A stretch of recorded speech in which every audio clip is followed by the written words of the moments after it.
Bonjour, bonjour à tous et à toutes. Bon, pas besoin d'applaudir pour cette conférence qui est tout de même un cours, hein, même si le cérémonial est un petit peu différent. Donc merci beaucoup d'avoir bravé aujourd'hui les intempéries, les trompes d'eau pour venir jusqu'ici.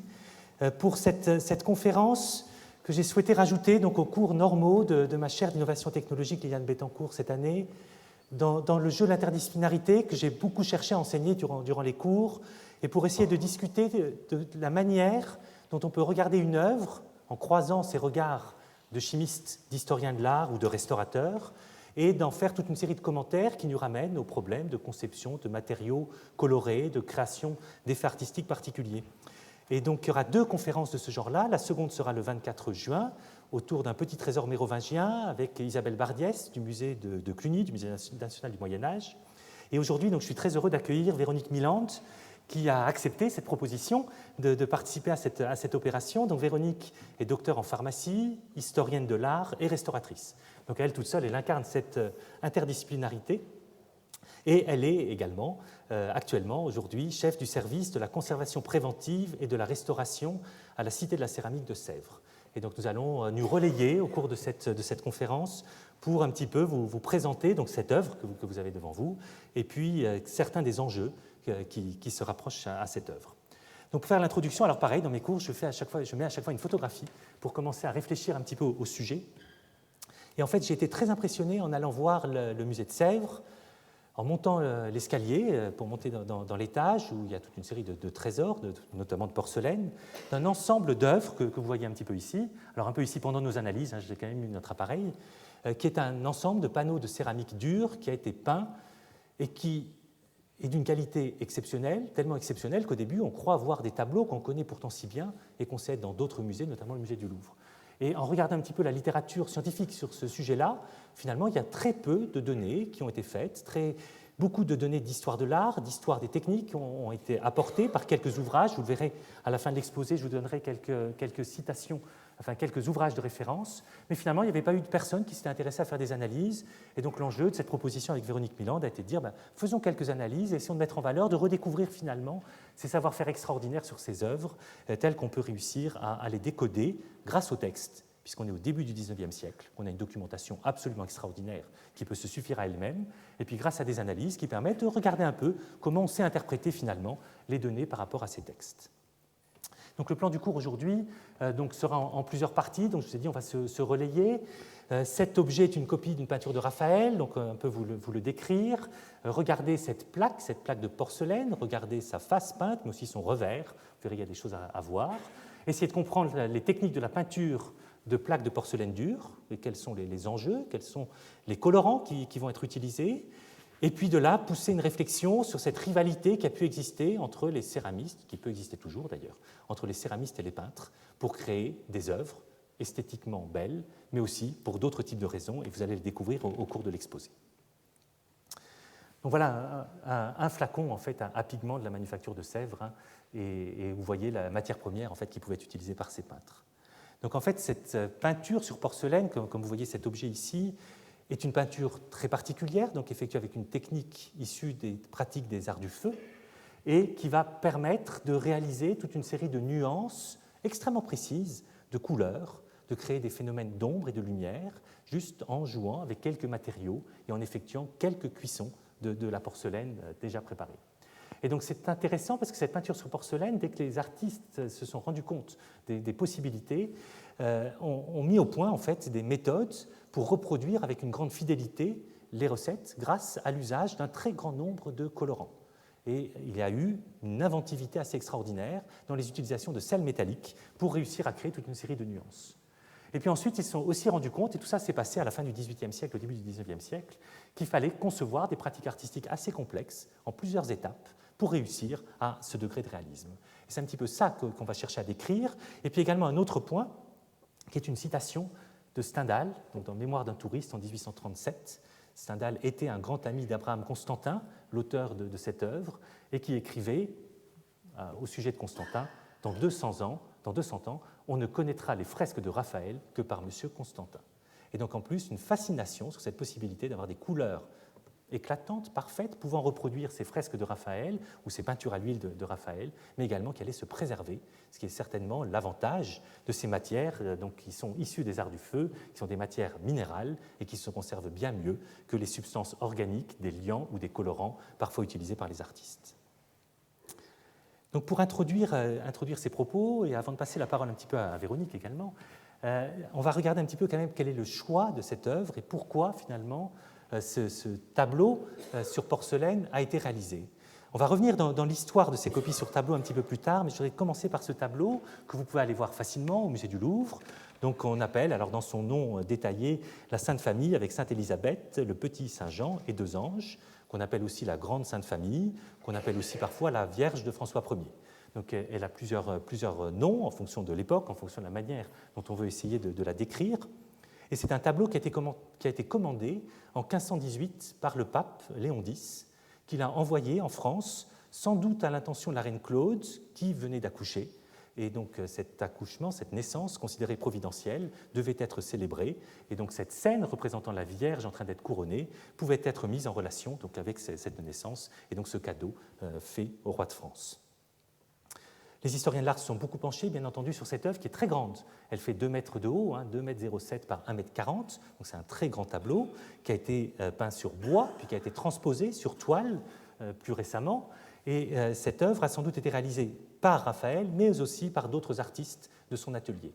Et j'avais eu l'occasion également dans un des cours de vous décrire tous ces échanges qui peuvent exister entre les ateliers florentins au début du XVIe siècle. C'est la même chose à Rome, et notamment chez Raphaël, qui va avoir un grand nombre d'artistes auprès de lui pour l'aider à la réalisation de ses œuvres. Et les historiens considèrent que l'un d'entre eux, Giovanni da Udine, a réalisé le bouquet et le pavement de marbre. Un autre, plus connu auprès de Raphaël et plus connu comme artiste, Giulio Romano, a probablement réalisé les figures de Sainte Élisabeth et du Petit Saint-Jean. Vous voyez, on a une œuvre déjà complexe, donc de très grande dimension, œuvre du maître et de son atelier, et avec un style qui est un style tardif de Raphaël, on est en 1518, donc tard dans sa jeune vie, et donc un style qui est dominé par la monumentalité des figures, par cette maîtrise de l'espace que vous pouvez admirer sur cette photo, et puis par tout un jeu d'ombre et de lumière qui démontre encore une fois l'adhésion de Raphaël au style particulier mis en place par Léonard de Vinci et qu'on caractérise souvent par le sfumato. Alors cette œuvre-là, je vous l'ai décrivue en 1518 du côté de Raphaël, de François Ier ou de la reine Claude. On peut le voir en 1818. Et en 1818, c'est la date, au bout de 3 siècles, donc de cette copie faite sur une plaque de porcelaine. Donc il y aura elle-même bientôt 2 siècles. Donc vous voyez le jeu aussi de temporalité qui existe. Et donc l'auteur de cette œuvre, Abraham Constantin, a écrit différents textes, notamment sur ce tableau. Et pour lui, il explique dans un de ses textes que c'est le plus beau Raphaël qui soit à Paris. Le plus beau Raphaël donc du musée du Louvre. Et il continuait dans un de ses livres qu'il a écrit avec Stendhal, donc qui s'appelle Les idées italiennes sur quelques tableaux célèbres, à commenter ce tableau. Et il disait « On pourrait faire un livre des perfections de ce grand ouvrage, et je ne trouve à blâmer que la teinte noire qui recouvre les anges, placés dans le lieu le plus éloigné du spectateur. » Donc ce que vous voyez mal, bien entendu, ici sur cette photo derrière. Il continue « Faut-il attribuer ce défaut au temps qui oxyde les couleurs ? Je croirais que oui. Toutefois, comme le reste du tableau ne se ressent pas de ce défaut, le doute est admissible. Comme le vulgaire adore les grands hommes morts et ne les juge pas, je croirais que le tableau a noirci et que l'emploi de la couleur noire a été plus général en cette partie. L'imperfection y est devenue plus sensible. » Donc il fait un commentaire à la fois esthétique et puis un commentaire sur un problème totalement récurrent de la conservation des tableaux, notamment du XVIe siècle, mais même des tableaux contemporains, l'évolution des couleurs, les couleurs qui peuvent passer au cours du temps, qui peuvent s'affadir ou noircir et qui font qu'on n'a pas toujours une vision réelle de ces peintures à l'huile, la vision qui avait été imaginée par les artistes. Et donc on a aussi d'autres informations encore sur cette œuvre, et une dernière que je voudrais vous montrer en introduction, qui est issue d'une lettre que Abraham Constantin écrit à sa famille, et il explique tout fier, je vais dire, que le comte de Forbin, alors le comte de Forbin c'était le directeur du musée du Louvre, le directeur des musées de France, et le comte de Forbin me fit demander, écrivait-il, j'allais chez lui, il me dit, il faut que vous fassiez pour nous une copie de Raphaël. Nous fixâmes que je ferais la Vierge de François Ier, mais seulement la Vierge et l'enfant, ce que j'ai fait. Et si on regarde, donc je vous ai mis ici une petite image pour vous montrer donc le détail finalement qui a été choisi par le comte de Forbin et Abraham Constantin, de ne pas reproduire cette œuvre gigantesque sur une plaque de porcelaine, chose peut-être totalement impossible, mais de la reproduire à échelle réduite, juste dans la partie centrale de cette représentation, et avec la plus grande fidélité possible dans le relevé de l'image, pour garder exactement tous les mêmes traits, et puis également dans la représentation des couleurs, même si, encore une fois, malheureusement, les photographies que l'on a souvent ne sont pas parfaites et ont du mal à vous montrer la fidélité de ces couleurs. Et dans un instant, on vous montrera avec une petite caméra vidéo l'œuvre elle-même, et vous verrez que vous aurez encore d'autres couleurs. C'est toujours l'éternel problème des reproductions de ces œuvres. Donc voilà un petit peu une petite introduction avant de rentrer plus dans le sujet technique sur cette œuvre. Et pour continuer, d'abord peut-être vous montrer un petit peu cet objet, puis je vais passer la parole à Véronique pour faire la suite de notre exposé. Donc on va se relayer l'un après l'autre. Je vais lancer la caméra, si on peut passer en mode vidéo, peut-être juste pour décrire un peu plus l'œuvre.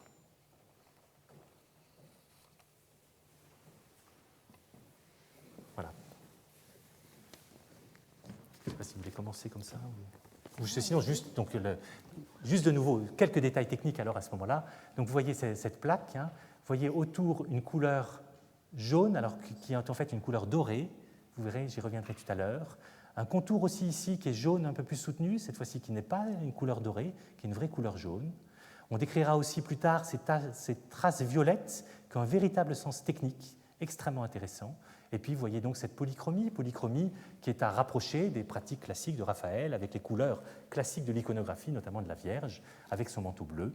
Et vous voyez ces vêtements rouges et jaunes, et avec finalement relativement peu de couleurs. On peut souligner également la présence d'un rideau vert sur l'arrière-plan à cet endroit-là. Donc tout cela est totalement fidèle aux couleurs employées par Raphaël.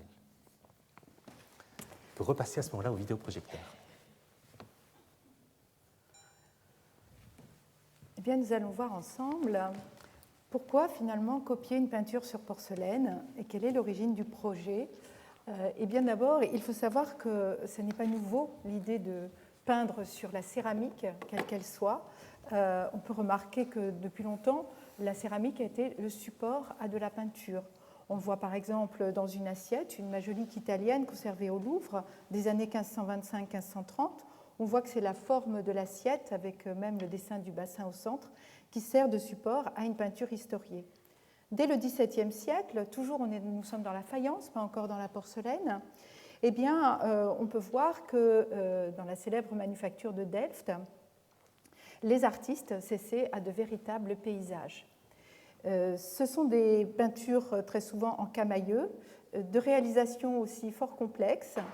Je dirais que techniquement, c'est peut-être moins difficile de réaliser une plaque en faïence qu'en porcelaine, nous allons voir pourquoi, mais techniquement, c'est peut-être plus contraignant et plus difficile de peindre un tableau, puisqu'il s'agit d'une plaque dite murale, en faïence, puisque nous sommes ici dans ce qu'on appelle de la céramique de grand feu, c'est-à-dire que le peintre manie la couleur sur une couche de glaçure qui n'est pas encore cuite et qui est donc pulvérulente, qui a l'aspect d'une poudre.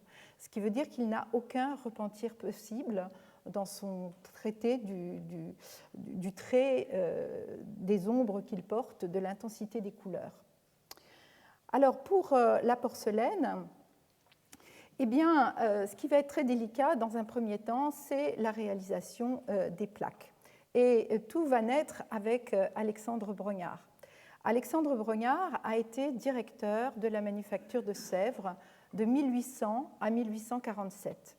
C'est un personnage que tous, à Sèvres, je pense, nous aurions souhaité connaître.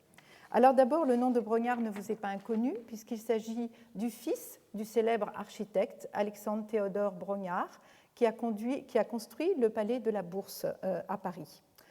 Ce jeune homme se destinait dans un premier temps à la médecine, mais il a très tôt eu une grande passion pour tout ce qui était sciences de la nature. On dit que sa chambre était à la fois un laboratoire, un atelier et une ménagerie. Donc, il suit en même temps l'enseignement de l'école des mines, il deviendra ingénieur des mines, il adore le cours de minéralogie, il se lie aux grands savants de l'époque, à Cuvier, à Geoffroy Saint-Hilaire. Il a une autre grande passion qui est la zoologie, il deviendra un spécialiste des vers et des insectes et publiera également un mémoire sur les reptiles. Il appartient à de très nombreuses sociétés scientifiques. Et puis, il se met à s'intéresser à la géologie. Il publiera d'ailleurs un ouvrage sur la géologie du bassin parisien. Et il souhaite tout mener de front. En 1800, il écrit « J'ai 3 grandes choses à mener de front. Mes études pharmaceutiques, parce qu'à l'époque, la médecine et la pharmacie étaient liées, mon entomologie et mes cours à l'école centrale. » Mais, contre toute attente, enfin un peu de manière surprenante pour lui, il a le grand honneur d'être nommé en mai 1800 directeur de la manufacture de Sèvres. Et il va vraiment se donner avec beaucoup d'énergie à cette tâche. Il va reprendre une manufacture qui n'est pas, j'allais dire, en très bon état après la Révolution. Il va tout réformer, relancer. Il va surtout faire beaucoup de recherches pour trouver de nouvelles couleurs, des nouvelles techniques, travailler la porcelaine à l'état liquide, ce que nous appelons le coulage. Alors, hélas, on ne sait pas grand-chose des essais qui l'ont amené à réussir à couler ces fameuses plaques de porcelaine dont on arrive finalement à maîtriser le coulage en 1814, comme le dit cette phrase tirée de son traité des arts céramiques qu'il a publié en 1844, 2 volumes énormes qui font plus de 500 pages et 700 pages, plus un volume de planches. Il dit « C'est vers l'an 1814 qu'on a commencé à appliquer le coulage dans la manufacture royale de Sèvres à la fabrication des plaques à peindre, des tubes, des cornues. On l'a perfectionné en 1822 en cherchant à faire des bustes de moyenne grandeur par coulage. La technique de coulage existe toujours à la manufacture. Enfin, on fait vers 1831 des plaques à peindre de plus d'1,25 m de longueur. Et depuis cette même époque, on ne fait plus autrement les plaques, les tubes, les cornues, etc. En effet, il y a une véritable prouesse technique d'arriver à faire des plaques de grande dimension. Alors, ce qui est tout à fait étonnant, c'est que pendant cette carrière, puisqu'il va passer donc 47 ans, il va, j'allais dire, mourir dans l'exercice de ses fonctions, eh bien, Brongniart continuera de tout temps à cultiver toutes ses passions.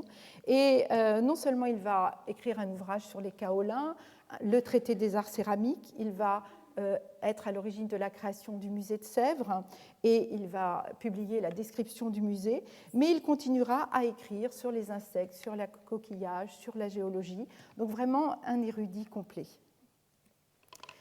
Alors, qu'est-ce que la porcelaine dure ? Évidemment, nous n'avons pas le temps, dans le temps qui nous est imparti, de vous faire tout l'historique de la porcelaine. Là, nous allons parler de porcelaine dure, c'est-à-dire une pâte dure, fine, translucide, recouverte d'une glaçure transparente qu'on appelle couverte. En fait, nous verrons que la particularité de cette pâte céramique, c'est qu'elle contient une argile, le kaolin, qui confère à la porcelaine des propriétés de blancheur, de dureté et également de translucidité. Alexandre Brongniart disait « Les matériaux de la pâte de la porcelaine demandent à être plus lavés, plus broyés, mieux mélangés, et la pâte elle-même plus pétrie et malaxée qu'aucune autre pâte. » En effet, à cette époque, la composition de la pâte céramique a une teneur extrêmement importante, entre 70 et 90% de kaolin, ce qui confère des propriétés à la fois de bonne résistance, mais qui rend ce matériau difficilement façonnable, difficilement modelable et difficile également à couler. Voilà. Donc, alors, il faut voir que dans l'art de la peinture sur porcelaine, on va assister également à une véritable compétition entre différentes manufactures et qu'il ne faut pas oublier que dès la fin du XVIIIe siècle, on a pas moins de 16 manufactures de porcelaine à Paris en 1785, on en a 22 en 1819 et 60 si on compte toute la France. Donc il y a une véritable émulation. Alors, je vous ai mis ici une photographie des principaux composants de la porcelaine, qui sont donc le kaolin, le feldspath, qui joue, pour simplifier, un rôle de fondant, c'est-à-dire qui va permettre d'abaisser la température de fusion de la silice, qui sinon est à plus de 1400 degrés, donc d'obtenir la fusion de la pâte à des températures un peu moindres.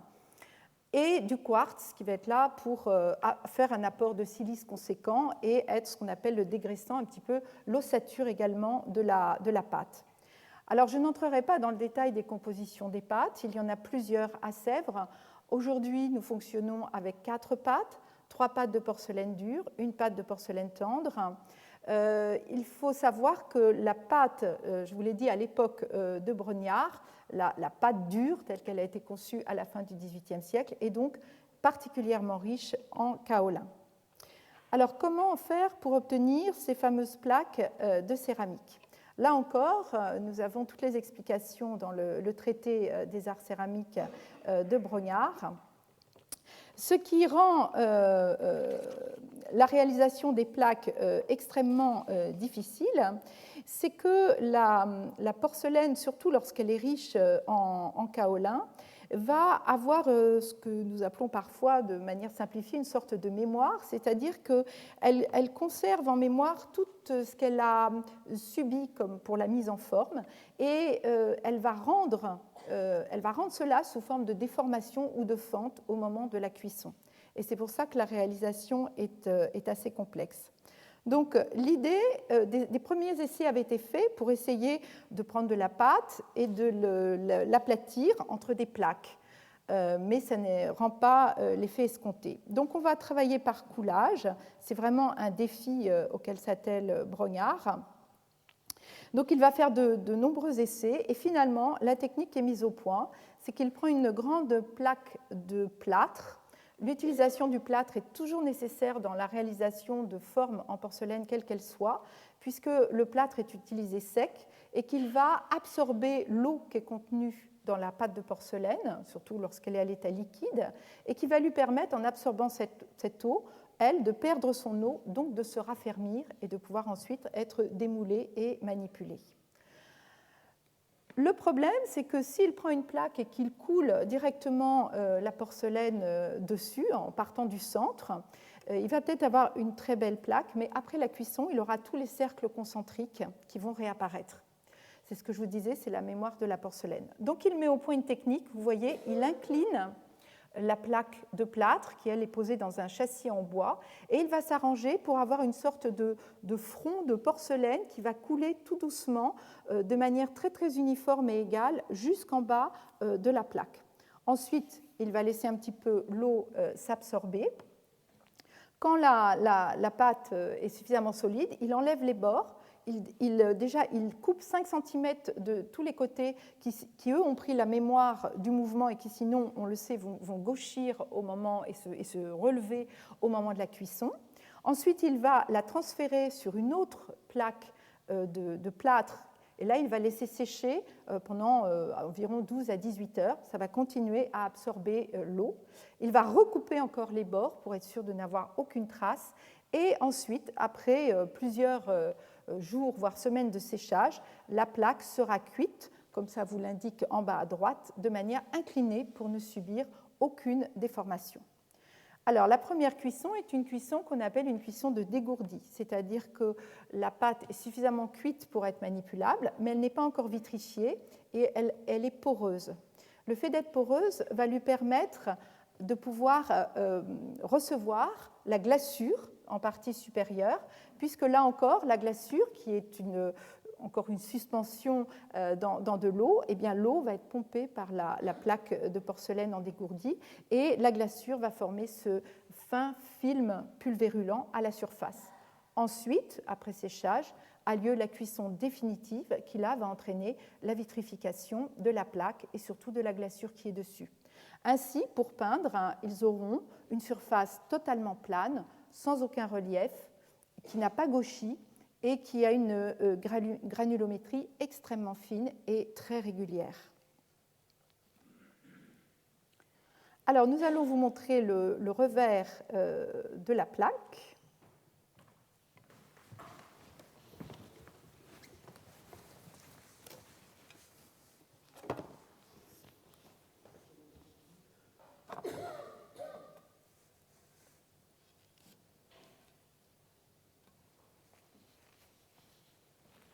Voilà, donc la plaque, vous le voyez, est signée au revers, peint par Abraham Constantin pour la Manufacture royale de Sèvres en 1818. Donc cela fait partie quand même des premières plaques, puisque les essais de coulage ont été finalisés en 1814. Alors, cela nous permet de parler d'Abraham Constantin. Alors, on va peut-être repasser. Voilà. Donc, cette plaque a été peinte par Abraham Constantin, qui est né en 1785 et mort en 1855, qui était originaire de Genève, où d'ailleurs son frère François Constantin a toujours travaillé avec la maison Vacheron et Constantin. Et lui a manifesté très tôt un talent très prononcé pour la peinture, pour une grande habileté dans le dessin, dans l'art du portrait également. Et donc, il a été admis dans un atelier qui travaillait pour l'horlogerie, où il apprend à peindre sur émail. Il va venir à Paris, entrer en contact avec la manufacture de Sèvres, et puis petit à petit, l'histoire se fait un petit peu lentement, mais en mars 1826, on lui décernera le titre de peintre sur porcelaine du roi. Donc, un certain nombre d'œuvres lui ont valu sa renommée, qui sont pour la plupart des copies des grands maîtres, et qu'il va effectuer à Florence, où il vit entre 1820 et 1826, et puis ensuite à Rome, où il va séjourner durant 7 ans, ou même un peu plus, 11 ans, entre 1829 et 1840, et où il va là se concentrer essentiellement à la copie sur porcelaine des fresques de Raphaël au Vatican. Donc, c'est un ami de Stendhal, et donc on a un certain nombre aussi de correspondances sur lui qui nous permettent de mieux connaître la façon qu'il avait de travailler, en tout cas le soin extrême qu'il portait à tous les détails de la réalisation.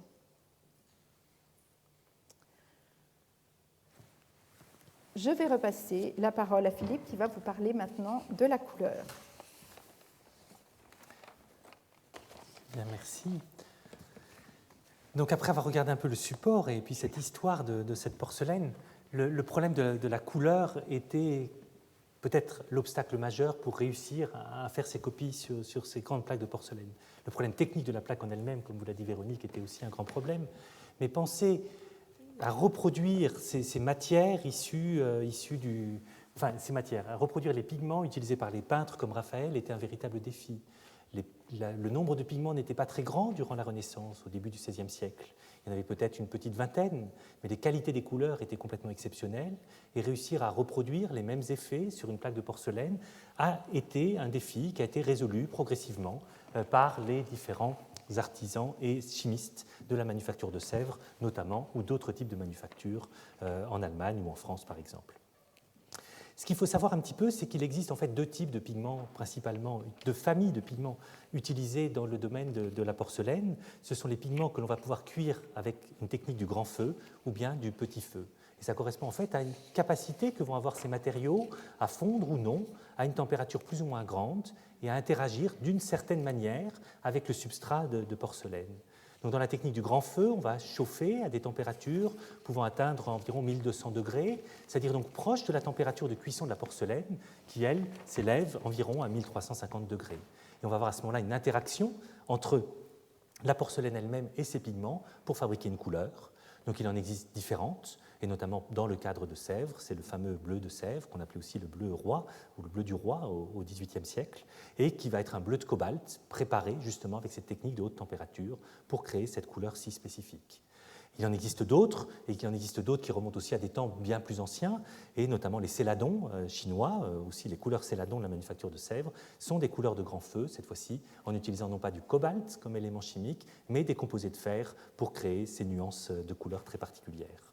Et ensuite, on va avoir donc d'autres types d'approches, et c'est celles qui vont nous intéresser dans ce type de réalisation de peinture, c'est la conception de toute une série de palettes de couleurs qui vont permettre d'imiter toutes les nuances, tous les tons qui pouvaient exister dans la peinture à l'huile de Raphaël ou dans les fresques de Raphaël. Et là, vous avez ici une série de tests qu'on appelle des petites palettes de porcelaine, donc de l'époque de Brognard, de la première partie du XIXe siècle, où vous voyez cette multitude de nuances et qui correspondent à des mélanges, à des formulations particulières de différents ingrédients pour obtenir cette gamme de couleurs. Avant cuisson, la couleur n'est pas forcément la même. Après cuisson, la cuisson révèle la vraie couleur de cette porcelaine. Et c'est un point qui est très intéressant, et donc les chimistes vont formuler, et les artistes vont faire ce type de palette aussi pour tester et apprendre finalement comment telle ou telle couleur va réagir, et comment, déposant plus ou moins de matière, on va avoir la possibilité d'avoir des effets de lumière ou des effets plus saturés en couleur qui peuvent apparaître. Donc d'un point de vue un peu plus fondamental, un peu plus théorique, donc la couleur de ce type de décoration de porcelaine, c'est le mélange entre un colorant et un fondant.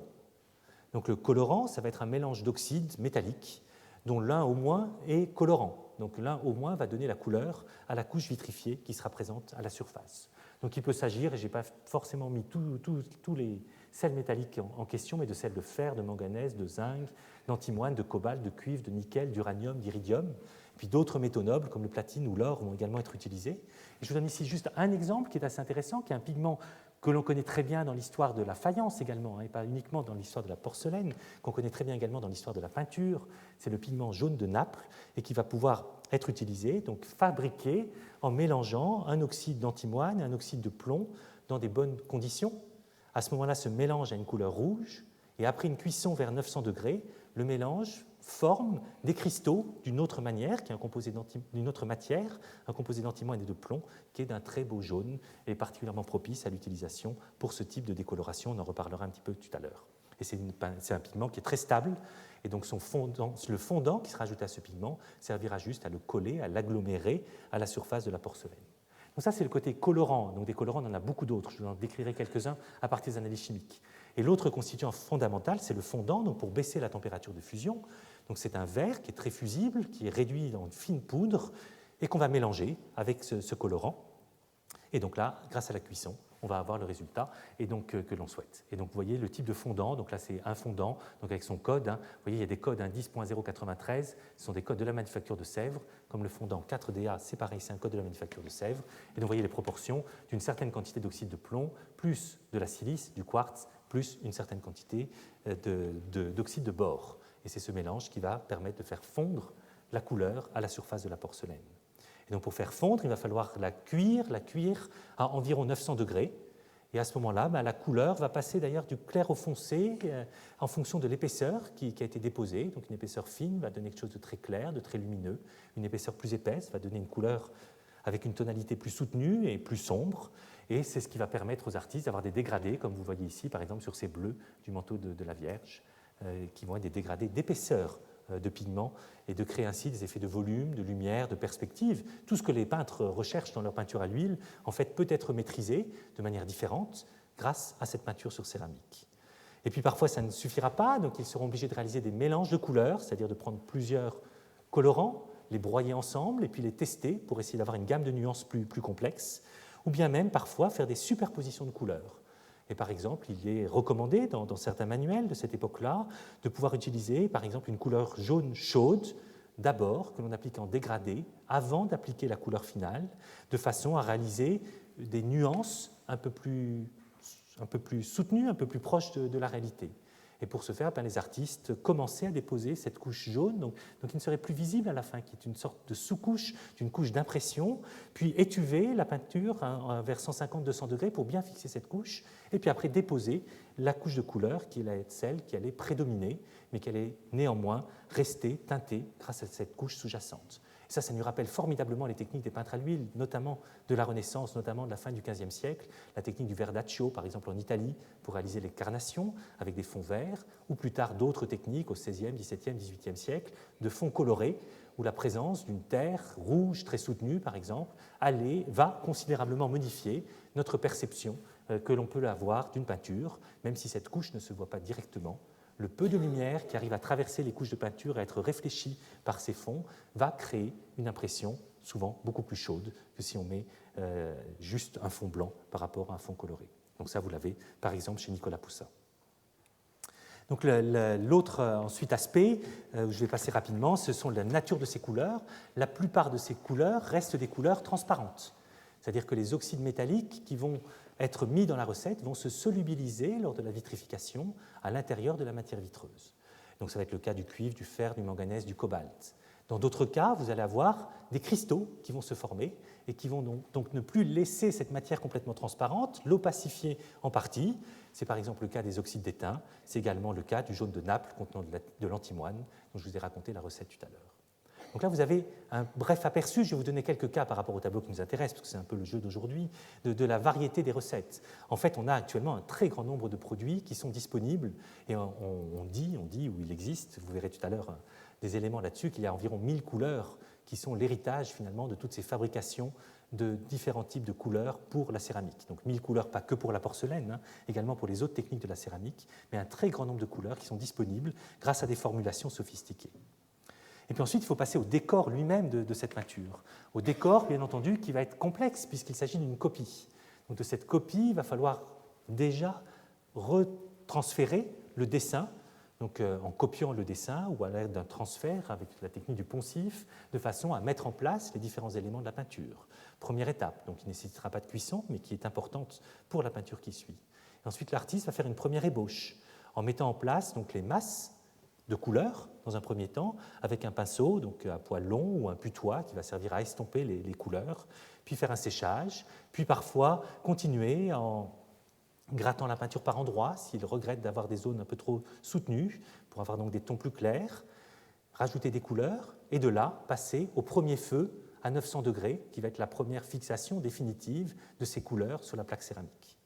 Ça ne suffira pas. En une seule fois, le résultat ne sera pas assez fidèle, ne sera pas une suffisamment bonne reproduction de l'œuvre en elle-même. Et à ce moment-là, il va falloir refaire une ou plusieurs repiques, retoucher finalement des parties du tableau, rajouter des ombres, rajouter des détails, de façon à avoir le maximum de contraste, de relief et de réalisme. Donc c'est une étape qui est primordiale quand on veut avoir le résultat le meilleur possible et qui va engendrer une nouvelle cuisson, normalement à une température légèrement plus basse que la première pour que les couleurs ne se mélangent pas. Et puis si le résultat n'est pas satisfaisant, une troisième cuisson. Puis si le résultat n'est pas satisfaisant, pourquoi pas une quatrième cuisson? Et puis pourquoi pas une cinquième? En fait non, parce que chaque cuisson est un moment extrêmement difficile dans cette vie de cette céramique qui risque de casser à chaque étape.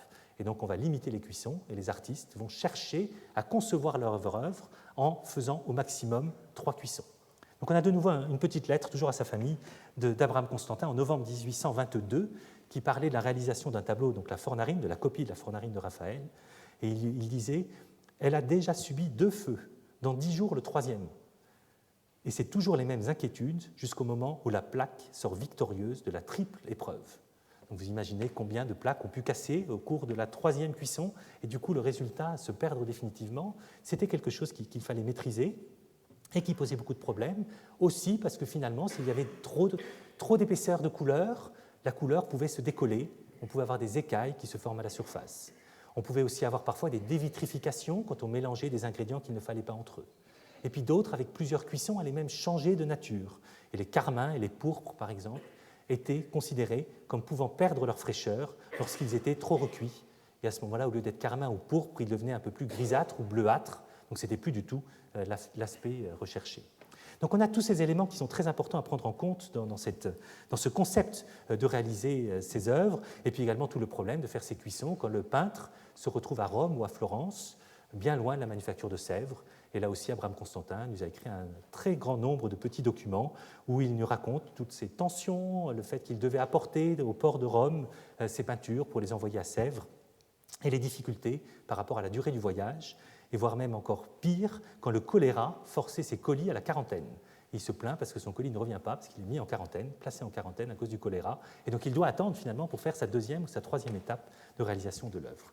Donc on a beaucoup d'éléments qui sont à mettre en parallèle donc, du travail plus technique que l'on a réalisé, et donc avec des outils, différents types d'outils. Alors je vais passer très vite là-dessus, sinon on va être beaucoup trop long ce soir. Notamment ici, c'est un appareil donc, de diffraction de rayons X et de fluorescence des rayons X qui a été conçu par mon laboratoire, de façon à analyser les éléments chimiques, les phases cristallisées qui peuvent être présentes à l'intérieur de ces œuvres. Donc c'est des techniques qui vont utiliser des rayons X pour faire ce type de caractérisation. Je vais passer directement à cette autre photo. Vous voyez là le dispositif de l'appareil où il y a une petite source de rayons X qui va venir éclairer un petit point ici. Donc là, vous voyez sur le cou de la Vierge, et puis un détecteur qui est placé derrière ce bloc blanc qui va nous permettre de collecter d'autres rayons X. Donc c'est ce qu'on appelle la technique de la spectrométrie de fluorescence des rayons X et qui va nous permettre d'identifier les éléments chimiques qui sont présents et même de quantifier les teneurs en chacun des éléments chimiques. Alors pour vous donner un exemple, on peut analyser par exemple cette zone bleue du manteau et on obtient ce qu'on appelle un spectre de fluorescence des rayons X. Donc il y a un diagramme, on a ici l'énergie des rayons X et puis le nombre de photons X, de rayons X qu'on a comptés. Et donc vous voyez des pics apparaître et chacun des pics correspond à un élément chimique. Et donc grâce à cela, plus l'intensité du pic est importante, plus l'élément chimique est présent. Et donc on peut, grâce à des logiciels de simulation, calculer la composition de la couleur qui a été déposée à la surface de la porcelaine. Donc dans ce cas-là, on a différents éléments chimiques qui apparaissent, notamment beaucoup de cobalt, du calcium, du plomb, aussi du zinc. Et puis cette couleur, c'est la couleur bleu outre-mer qu'on peut regarder également dans les manuels de la manufacture de Sèvres et se rendre compte qu'il existe notamment un pigment bleu outre-mer foncé qu'on appelle le 25F dans cette codification, qui est un mélange d'un certain colorant avec le fondant dont je vous ai parlé tout à l'heure. Vous voyez les proportions, 1 pour 2. Et puis ce colorant, ça va être un mélange d'un composé de cobalt avec un composé d'aluminium. Vous voyez qu'on calcine à 1280 degrés, puis qu'on remélange un autre composé d'aluminium et de calcium, qu'on recalcine de façon à fabriquer la bonne couleur qui sera utilisée. Et en fait, ces données-là correspondent tout à fait à la nature des spectres que l'on observe par nos méthodes d'analyse. Dans d'autres cas, on pourra regarder, par exemple, sur le bord de ce tableau, tout autour. Je vous ai parlé tout à l'heure d'une couche de dorure. Donc vous avez ici la photographie en détail, en bas de la projection. Et on arrive ici à analyser la composition chimique. Donc le spectre est ici. Je vous ai signalé des éléments particuliers, l'or, le bismuth et l'argent. On peut calculer la composition chimique de cette couche d'or. Donc elle contient 81% d'or, 6% de bismuth et 13% d'argent. Et on peut mesurer avec une bonne précision, estimer, je vais dire, mais mesurer quasiment, l'épaisseur de la couche, qui est de 0,65 micromètres. Donc c'est une couche très fine de dorure qui n'a pas été appliquée à la feuille d'or, qui a été appliquée avec ces recettes de céramistes et des arts du feu, en fait, en utilisant un mélange que vous voyez ici, en fait, puisqu'il y a du bismuth, donc qui contient un composé de bismuth, qui contient un composé d'argent, qui contient de l'or en poudre, dans ces proportions-là, qui sont exactement les mêmes que celles que vous avez ici quand on retire les sels et qu'on regarde juste les métaux tels que je l'ai marqué ici. Donc on a ici une poudre d'or verte qui a été utilisée pour faire le cadre doré autour de la peinture. Il aurait pu utiliser une autre couleur de l'or rouge par exemple, et de l'or rouge contient un autre type de composition, non pas avec de l'argent, mais avec du cuivre, vous voyez, avec les proportions, ce qui n'est pas notre cas ici. Donc on retrouve très bien ces recettes et on comprend finalement un petit peu mieux comment, enfin on comprend mieux, on arrive à faire un lien direct avec ces pratiques en fait, qui étaient vraiment des pratiques de bijoutiers qui existait à ces époques-là. Et donc d'associer différents éléments métalliques avec l'or permet de réaliser des nuances de couleur de la dorure qui sont très intéressantes. Une autre couleur est intéressante, c'est ce qu'on appelle la pourpre de Cassius, et qui est une couleur très très particulière et que l'on va retrouver sur les coins de l'œuvre. Alors c'est présent en bas ici, sur le côté. Vous avez ici de nouveau le détail en photographie, et où vous voyez ces grandes traînées violettes et qui correspondent en fait non pas à une volonté de peinture, mais juste à une volonté de contrôle de la qualité de la cuisson des couleurs déposées sur la plaque. Et donc le fait qu'il y ait plusieurs traits, c'est parce qu'il y a eu plusieurs cuissons pour réaliser cette plaque, et à chaque fois, on met ce petit trait pour vérifier la couleur. Donc ce sont des montres, dans le terme technique. Pour fabriquer cela, une recette très particulière est utilisée, qu'on appelle donc la pourpre de Cassius, qui est une recette très contraignante et qui consiste à utiliser un sel d'or que l'on va fixer sur un oxyde d'étain avec de l'eau. Et ce sel d'or va être sous forme de nanoparticules, donc de particules de taille extrêmement petite, de quelques dizaines, 2 ou 3 dizaines de nanomètres de dimension, et qui va interagir avec la lumière de manière tout à fait particulière. C'est un petit schéma que je vous ai marqué ici pour faire aussi, je cherche toujours à mélanger un petit peu, aujourd'hui on est plus histoire de l'art et histoire des techniques que physico-chimie, mais tout de même ce phénomène de cette coloration par les nanoparticules d'or est un phénomène tout à fait exceptionnel qui correspond au fait qu'on a une interaction entre la lumière et ces nanoparticules qui font en fait bouger les électrons qui sont présents dans cette particule de manière très coordonnée et qui vont faire que l'on va générer des bandes d'absorption dans le spectre lumineux qui seront caractéristiques, qui seront totalement liées à la nature des mouvements possibles de ces électrons à l'intérieur des nanoparticules. Donc il y a des phénomènes de résonance qui se produisent quand la lumière a la bonne longueur d'onde. C'est ce qu'on appelle donc la résonance de placement de surface. C'est comme ça que les physiciens ont décrit cette technique, mais qui fait que si on a des nanoparticules d'or qui font 20 nanomètres, elles vont absorber dans le verre à 520 nanomètres. Si elles absorbent la lumière dans le verre, vous allez voir une couleur qui est rouge. Et donc si vous arrivez à fabriquer, c'est ce qu'ils ont réussi à faire à Sèvres et avant, dès l'Antiquité romaine, si vous arrivez à fabriquer des nanoparticules d'or de cette taille-là, vous allez avoir une possibilité d'avoir une couleur tout à fait particulière, donc un peu pourpre, rouge-pourpre, et qui correspond à cette pratique observée de manière très claire sur ces montres de la manufacture. Donc là, après, il y a des astuces qui existent, notamment l'ajout d'un petit peu d'argent à ces mélanges d'or et d'oxyde d'étain pour rendre la couleur un peu plus rose. Si on ne met pas d'argent, la couleur est un peu moins rose. Et donc là aussi, ces nanoparticules d'argent, d'or ou de cuivre vont créer ces phénomènes de résonance, de placement de surface, et donc vont permettre d'ajuster et de créer d'autres types de couleurs que celles obtenues par les sels dissous dans la vitrification. Ensuite, le manteau rouge, par exemple, de la Vierge, on peut faire la même chose et se rendre compte ici qu'on arrive à trouver un rouge de fer du type là, de référence 55T ou un similaire, donc un composé d'oxyde de fer qui va être synthétisé là aussi, où même les grains d'oxyde de fer vont être préparés par la manufacture de Sèvres pour avoir les bonnes couleurs, les nuances parfaites, puisqu'en fait, on va partir de sel de fer qu'on va dissoudre, puis calciner. Et en fonction de la température de calcination, on aura des nuances qui seront utilisées là aussi pour cette peinture. Alors pour vous expliquer, pour vous donner des chiffres, à 600 degrés dans les procédures, on obtient du rouge orangé. À 650, c'est du rouge sanguin. À 700 degrés, du rouge chair. À 750, du rouge violâtre. Et à 980, du violet de fer. Donc en partant des mêmes ingrédients, le traitement thermique de la poudre d'épu va permettre d'avoir ces nuances. Donc c'est ce qu'on retrouve ici. Mais on retrouve également la présence d'or à l'intérieur des couleurs les plus sombres ici, qui montre que la pourpre de Cassius a aussi été utilisée, donc le colorant 59T probablement, a aussi été utilisé ici, et qu'on a très certainement l'utilisation, l'un après l'autre, de deux couleurs qui ont été superposées pour créer encore davantage de nuances à l'intérieur de cette peinture, et donc être encore plus fidèle au travail qui avait été réalisé par Raphaël. Donc on peut faire la même chose également sur les carnations. Et là, vous avez sur le visage, par exemple, de Jésus, on peut travailler sur la zone claire ou sur la zone foncée, et donc voir que la carnation a été réalisée en mélangeant des couleurs à base de fer, donc des couleurs rouges, avec du jaune de Naples pour avoir la bonne nuance pour la chair, et puis des colorants pour le noir, là aussi qu'on peut réussir à caractériser. Et je vais passer très vite parce que j'en parle beaucoup, mais on a toute une série d'éléments chimiques qui apparaissent et qui peuvent être reliés, là aussi, à des recettes. Et vous voyez, en fait, on arrive à retrouver toute une série de composés de manganèse, de fer, de nickel, de cobalt, de zinc et de chrome qui vont être présents pour faire ces ombres sur les visages. Donc on a vraiment une sophistication des produits, une possibilité de mélanger tous ces ingrédients pour obtenir presque toutes les nuances que l'on souhaite. Après, c'est qu'un travail de savoir-faire pour savoir comment la couleur va évoluer et comment obtenir le bon résultat. Mais au-delà de ce travail de savoir-faire, c'est aussi quelque chose d'encore plus délicat, dans la mesure où les artistes de cette époque-là, comme ils veulent copier les tableaux, veulent aussi imaginer comment le tableau était à l'origine. Et là, vous avez une lettre, justement, d'Alexandre Brognard à Abraham Constantin en 1823, toujours au sujet de cette copie de la Fornarina que vous avez ici, donc l'œuvre de Constantin. Et Brognard lui écrit « Tout le monde connaît que le ton des chairs, déjà très bistré dans l'original de cette peinture, l'est encore plus dans la copie. Et s'il y avait à s'écarter un peu du modèle, c'eût été dans le sens contraire. Car on peut présumer que, lorsque le tableau est sorti des mains de Raphaël, il y avait bien quelques tons de carnation que le temps aura fait disparaître. » Donc, vous voyez, ce petit texte nous montre aussi qu'ils vont ajuster ces mélanges donc de composés de fer, de jaune de Naples ou d'autres types de couleurs, de façon à avoir des nuances, mais aussi essayer de surexprimer ou de sous-exprimer l'action du temps sur ces œuvres, et qu'en fait, elles ne sont pas toujours non plus des fidèles copies de ce qui a été fait et de ce que l'on pourrait imaginer. Donc on va juste regarder quand même un ou deux détails de cette œuvre. Alors, je vais sortir d'ici pour regarder un petit peu, hop, vous montrer juste les détails pour vous montrer la finesse du travail qui est réalisé.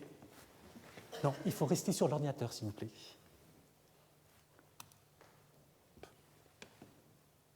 Merci. Et donc là, c'est juste un microscope, un vidéomicroscope, pour vous montrer un petit peu la finesse des traits. Voilà, par exemple ici. Désolé, l'écran est tellement grand qu'il y a une diffusion aussi de la lumière. Donc vous voyez ici, c'est grossi considérablement, puisque le champ que vous avez ici doit faire 2 cm à peine de long. Et vous voyez la finesse des traits, par exemple pour l'auréole du Christ ici. et puis également tout ce jeu de couleurs extrêmement complexe pour réussir à faire ses cheveux. Et puis si on regarde une autre zone, par exemple un visage, c'est toujours très spectaculaire. Hop.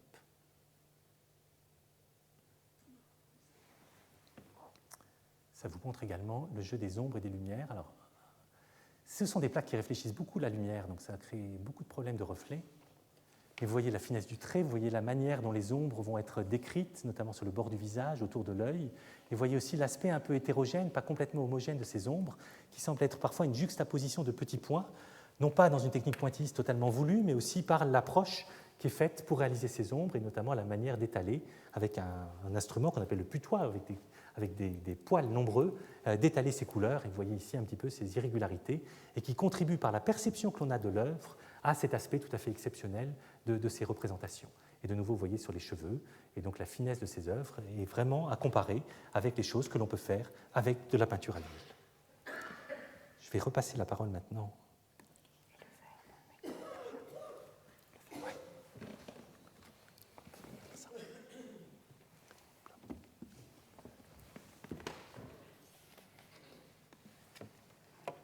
Alors, la volonté était-elle d'imiter vraiment les peintures qu'on rajoutait dans les cadres, qui étaient d'ailleurs très richement faits et très beaux, on n'a pas pu vous l'apporter ici, ça aurait été trop contraignant, on rajoutait une plaque de verre qui donnait, pour encore masquer le peu d'irrégularité qui pourrait rester, et qui donnerait ainsi l'illusion d'un tableau verni. Alors on va peut-être repasser sur la caméra et je vais vous mettre le verre que nous avons apporté, bon, en espérant qu'on voit là. En tout cas, on voit bien la nuance quand on est prêt. Il y a des problèmes de reflet, donc on ne laissera pas.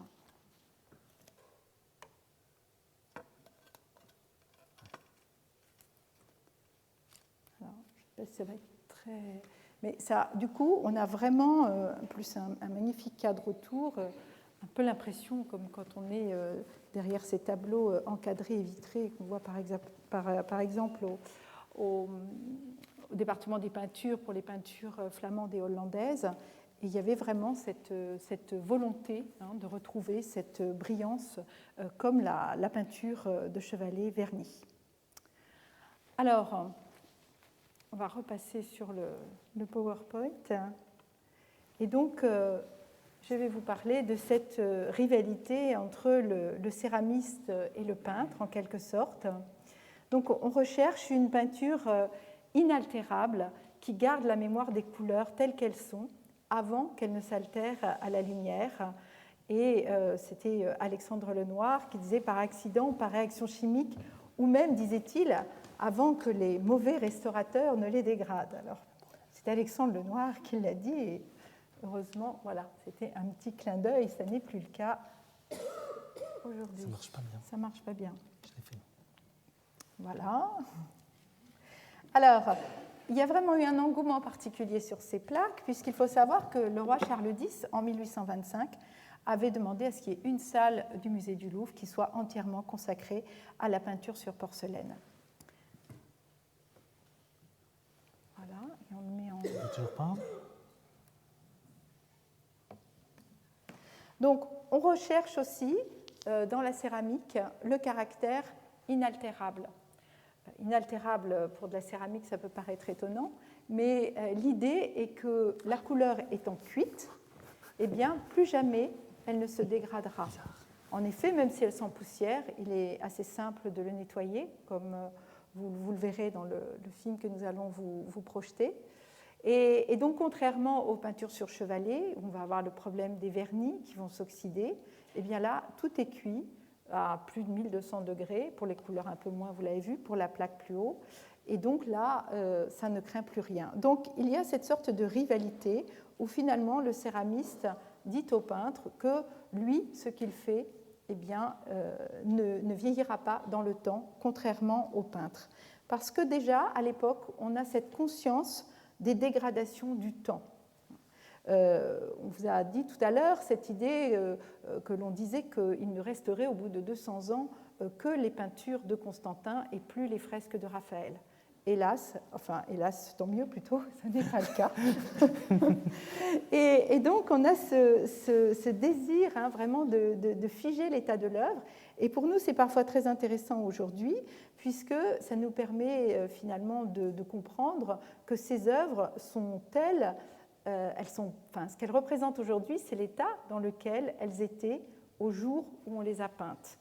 Alors, pour vous donner un exemple, nous avons choisi une autre peinture de Kalkar qui représente Melchior von Braunweiler.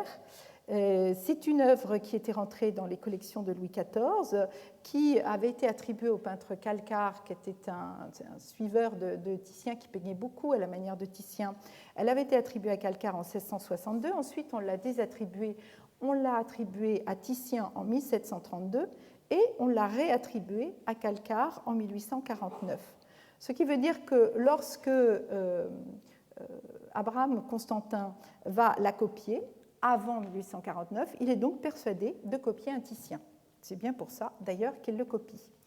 Et donc, à droite, vous avez la peinture sur porcelaine, et à gauche, vous avez l'œuvre du Louvre.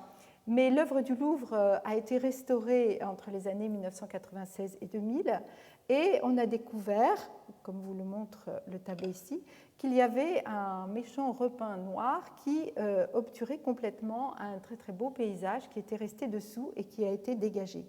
Et c'est pour cela que ces deux peintures sont différentes aujourd'hui. On a découvert également que l'œuvre avait été agrandie.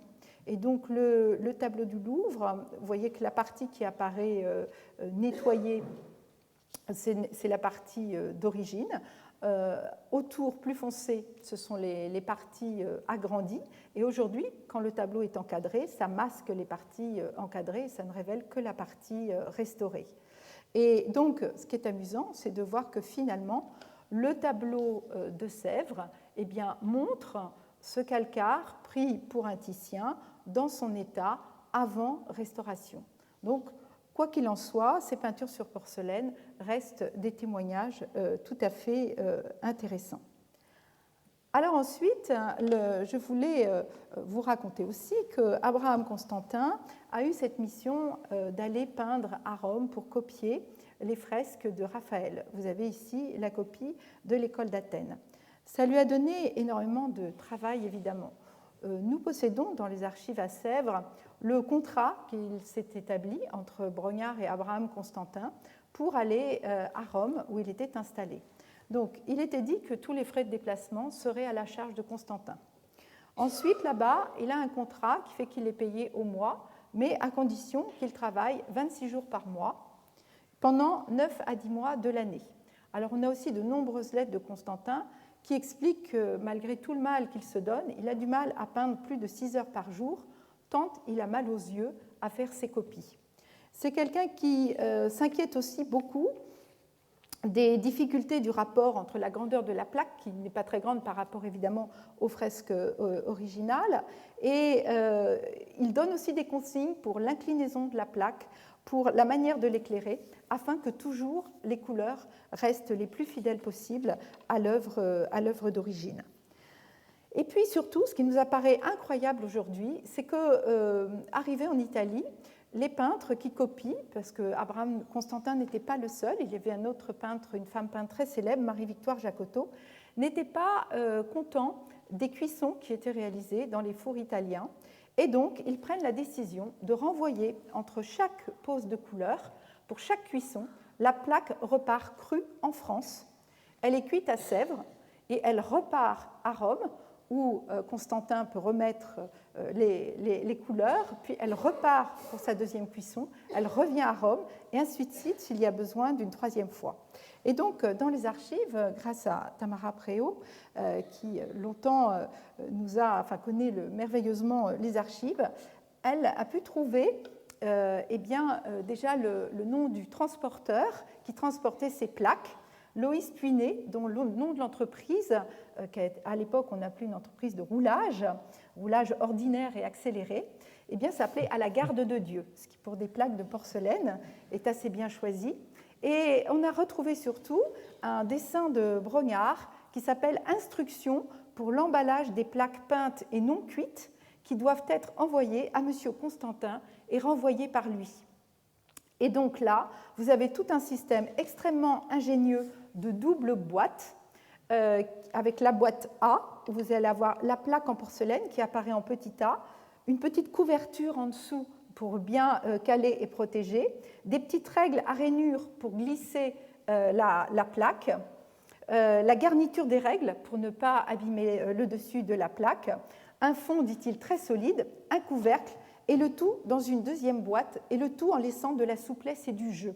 Car il est très important de ne jamais contraindre une plaque de porcelaine. Il fallait qu'elle puisse bouger un petit peu dans sa caisse et dans sa boîte, parce que dès que l'on contraint de la porcelaine, eh bien sûr, elle se brise.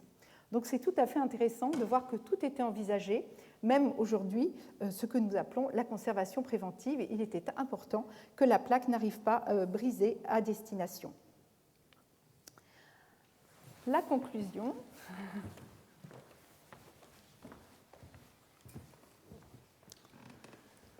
Bien, pour conclure, vous avez vu la complexité de cette démarche faite par ces artistes pour faire ces copies et toutes les nuances de couleurs possibles. Je voulais pour conclure revenir sur 2 points, 2 petites citations en fait, qui illustrent bien tout ce travail et également l'énorme succès qui a pu exister à cette époque-là par rapport à ces œuvres. Et on le voit d'ailleurs dans les prix même d'acquisition, le coût de ces œuvres et le prix de vente de ces œuvres étaient vraiment gigantesques et comparables aux plus beaux chefs-d'œuvre de la peinture à l'huile. Et dans le journal de Genève, le 9 février 1826, donc on a le journal qui parle d'une exposition qui vient d'ouvrir la veille, et donc qui nous dit que M. Constantin a triomphé de tous les obstacles. L'exposition de ses tableaux à Genève ouvre une carrière nouvelle à l'industrie, et nous nous estimons heureux d'avoir pu en être les témoins et la signaler dans notre journal. Les mots bien, très bien, parfait étaient sur les lèvres de tous les amateurs qui ont pu voir cette belle collection.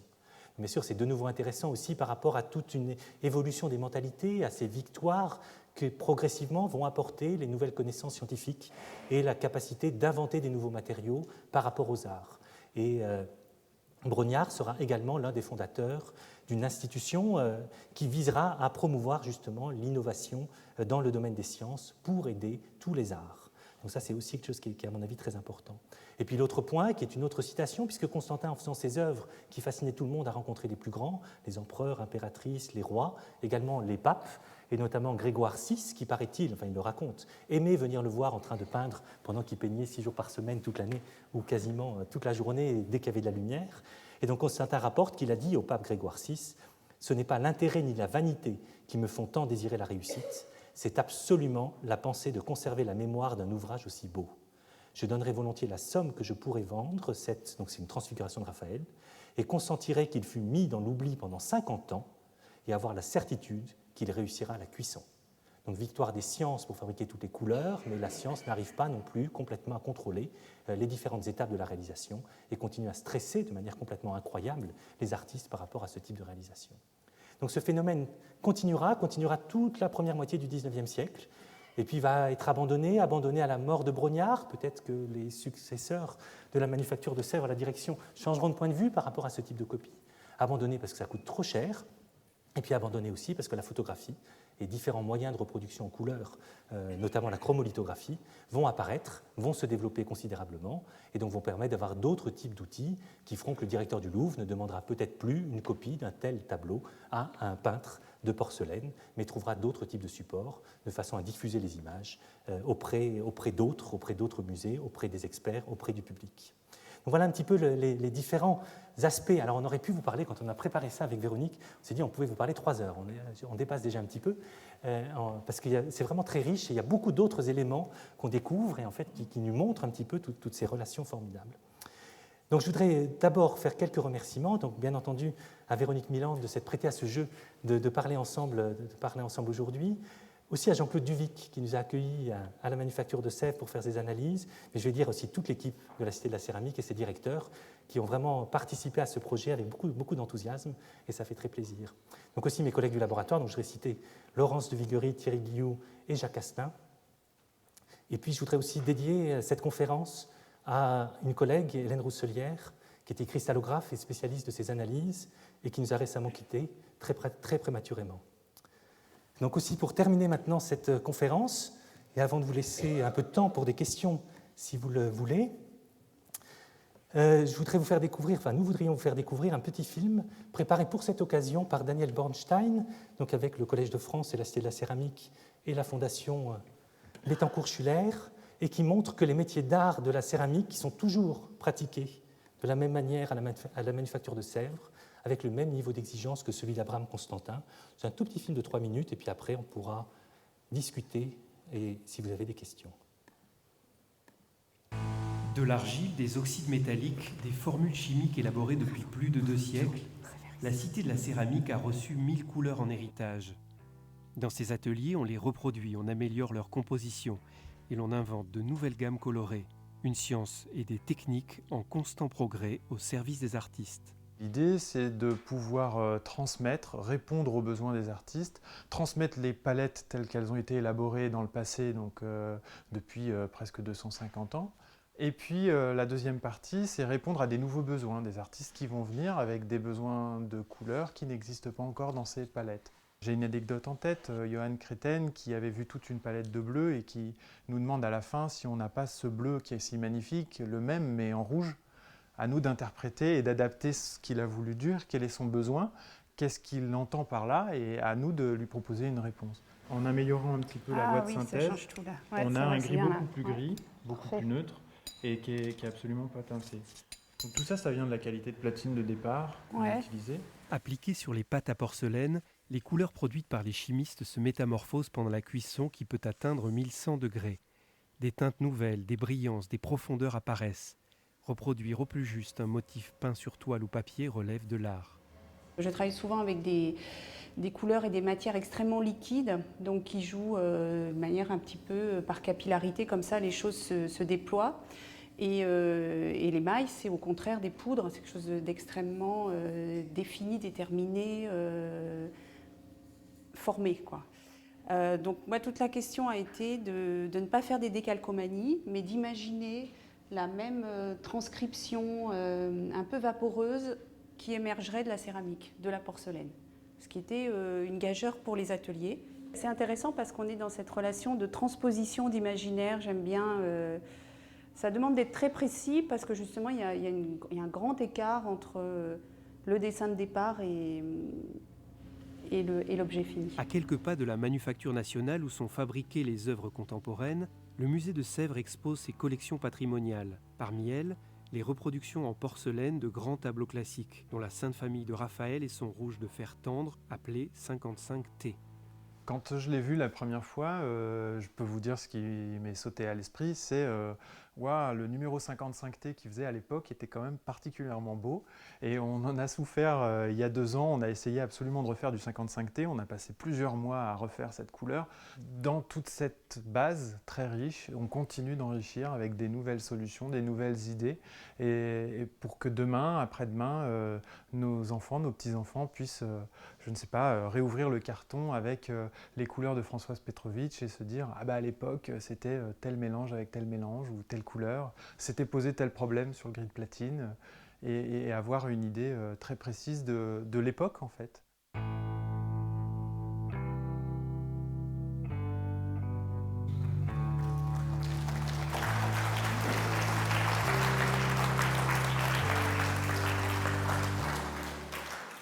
Alors, je voudrais à mon tour remercier Philippe de nous avoir invités et puis remercier tous mes collègues parce que je n'ai été ici que le porte-parole d'un travail d'équipe. Tout le monde y a été, de sa photo, de ses renseignements, tout le monde m'a accueilli dans tous les ateliers. Et voilà, je voulais témoigner que c'était vraiment un travail de tous les services et de tous les départements de la Cité de la Céramique. Merci. Merci.